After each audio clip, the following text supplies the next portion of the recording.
Good afternoon, ladies and gentlemen. Welcome to Tattoo News Global. I hope you are doing well wherever you are.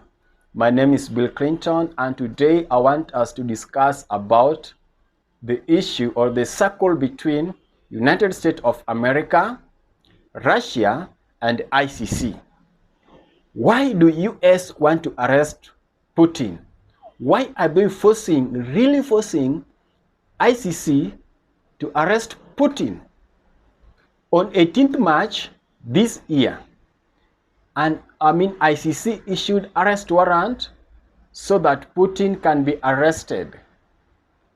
They said, ICC allegedly said that Russia has forcefully transformed or transported certain population of Ukraine from Ukraine-occupied areas to Russian Federation. And therefore, they are terming it as crime against humanity. So ICC want to arrest Putin, and they are targeting to arrest him when he comes to South Africa for BRICS Summit August this year. Will South Africa allow Putin to be arrested in their land? Will South Africa cooperate with the West, which has pushed a lot of pressure to Pretoria so that Pretoria can arrest Putin when Putin comes for BRICS Summit in August this year?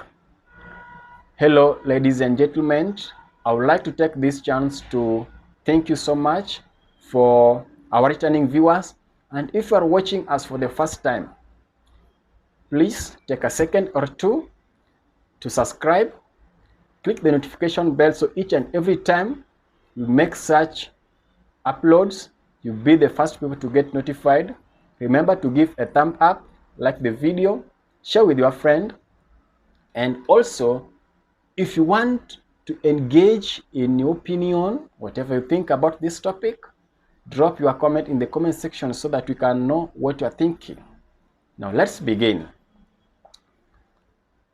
What is ICC and what capacity does ICC or jurisdiction does ICC have to prosecute other countries?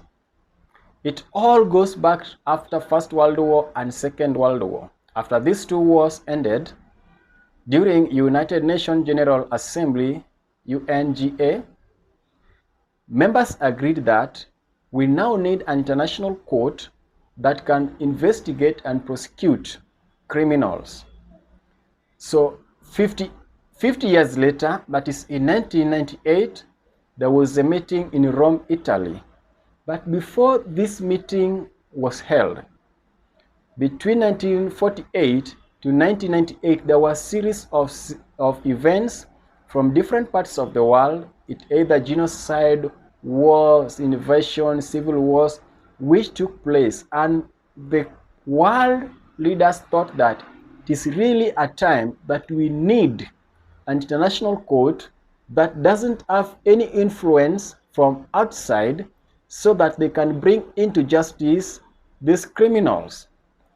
It happened in July 1998.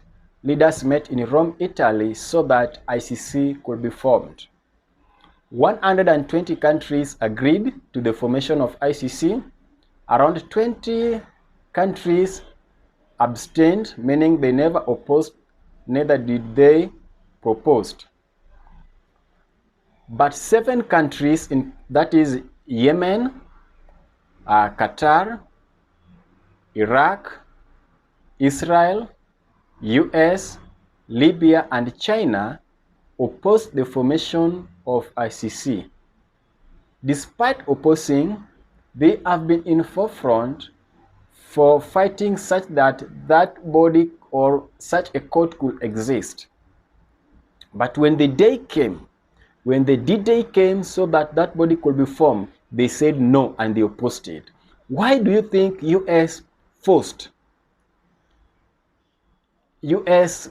itself not to support the formation of ICC? Between the end of World War II until 1998, US has engaged in different wars outside its borders. US invaded Saudi Arabia, Kuwait, Vietnam, and several countries. China had disputes with the Soviet Union, India, and also with Taiwan. Israel at that time had fought several wars: Suez Canal War, 6 Days War, Independence War, Yom Kippur Wars. There have been conflicts between Palestinians and Israelis, and remember, the Arab nations swore to wipe off Israel off the world map. So there were a series of wars.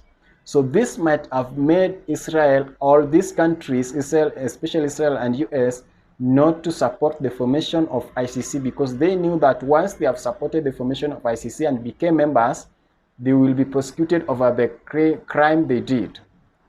Now, in 2002, and around July, ICC came into effective and started working. The headquarters of ICC is in Hague, Netherlands. So let's begin into detail. Which countries or who can ICC investigate and prosecute? There are three categories. Category number one, we have member states. Who are these 120 countries who are member state of ICC? ICC have right to investigate and prosecute them.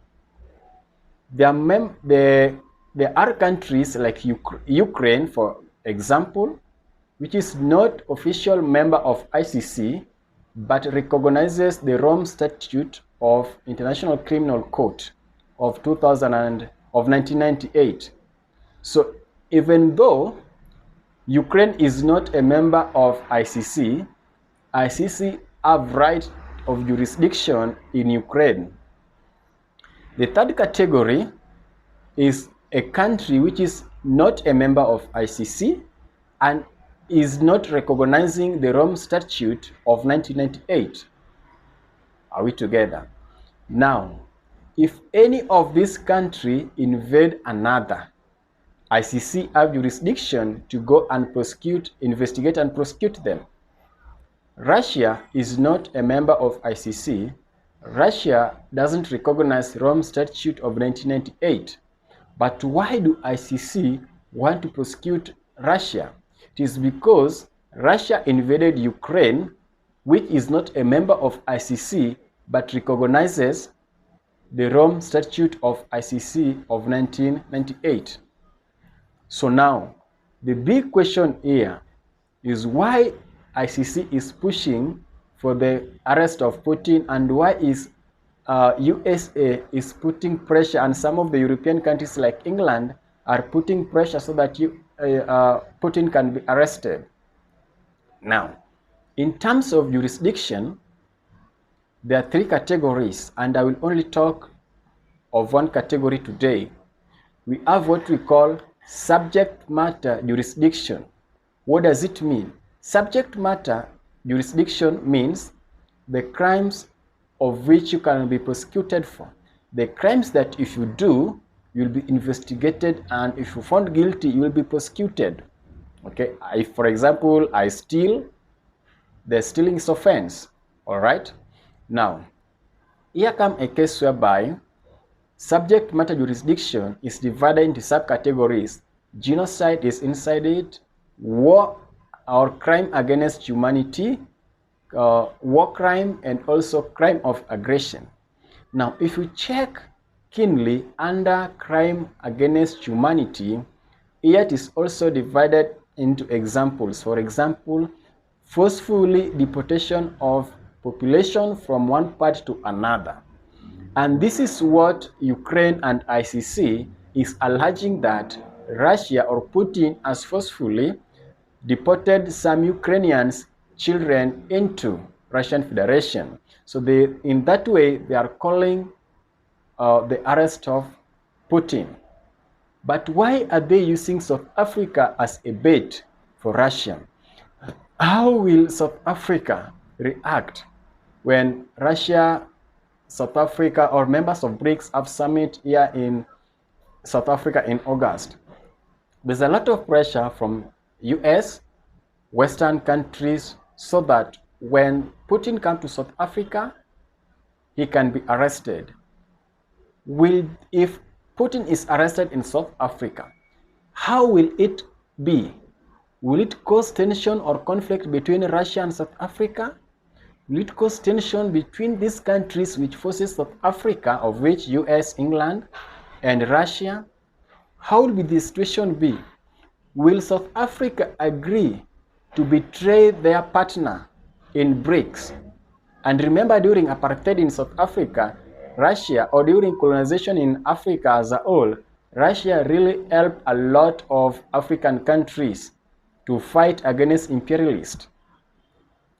And in the recent, many countries in Africa are fighting to remove themselves or to move out of ICC because they feel that ICC is being used by imperialists to target African countries politically.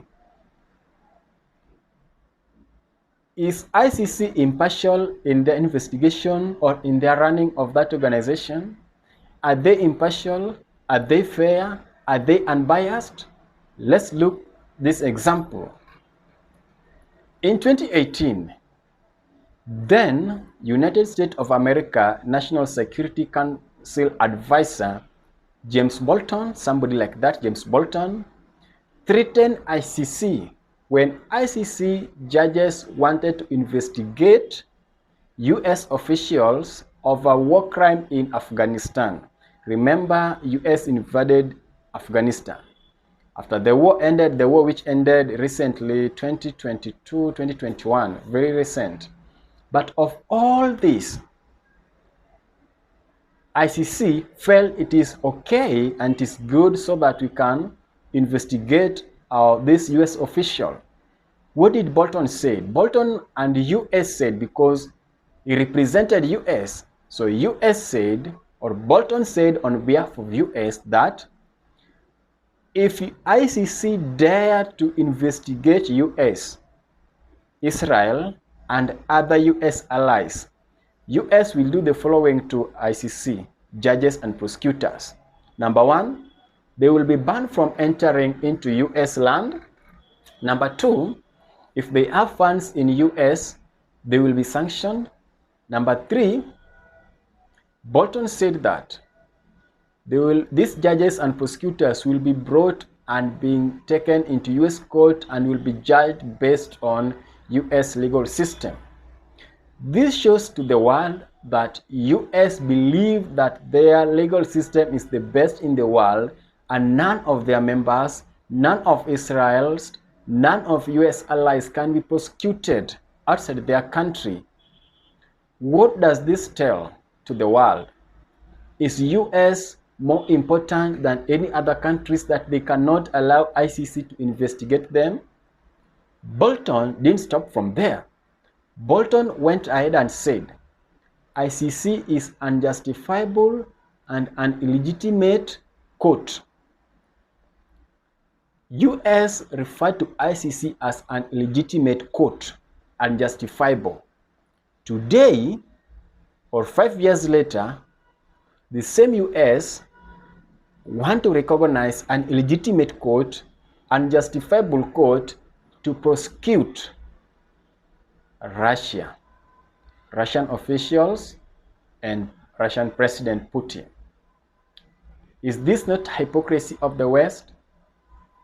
For those who remember, when George Bush invaded Iraq, the investigation was done, and then they said Iraq have weapons of mass destruction, and then they invaded Iraq in look or in search for weapons of mass destruction, which even led to the death of Saddam Hussein. But later, an investigation was done, and they realized that there were no weapons of mass destruction in Iraq. Why don't they go after Bush? Because it was Bush's decision so that Iraq would be invaded, which led to a lot of deaths in Iraq, destruction of properties. But no way have they gone after George Bush. So if you check this and put it on the weighing balance, you realize that USA is not fair, then they are hypocrite. They are using ICC and they are threatening them so that ICC can comply or agree to what US is saying so that they go after Putin. Ladies and gentlemen, the question we are asking ourselves today, do you think it's right for ICC to prosecute Russia? Do you think it is right for ICC to go after those officials of US which invaded many countries, Saudi Arabia, Kuwait, Vietnam, Iraq, Afghanistan, Somalia, DRC, Congo, Liberia, Libya, all those countries? Should ICC go after them, or ICC should stop because it is an illegitimate and justifiable and they will be banned from entering into US? Do you think in Middle East we have seen series of wars between Israelites and Palestinians and other Arab countries? Why can't ICC go after Israel and Palestinians and all those people who are involved?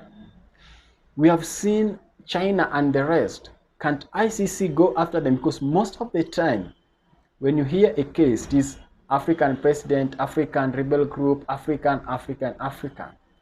Why are they mostly targeting African leaders?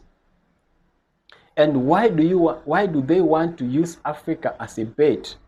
For instance, in this case, I remember recently EFF opposition leader here in South Africa, Julius Malema, said that they will welcome Putin into South Africa even if they will go to the airport to take Putin.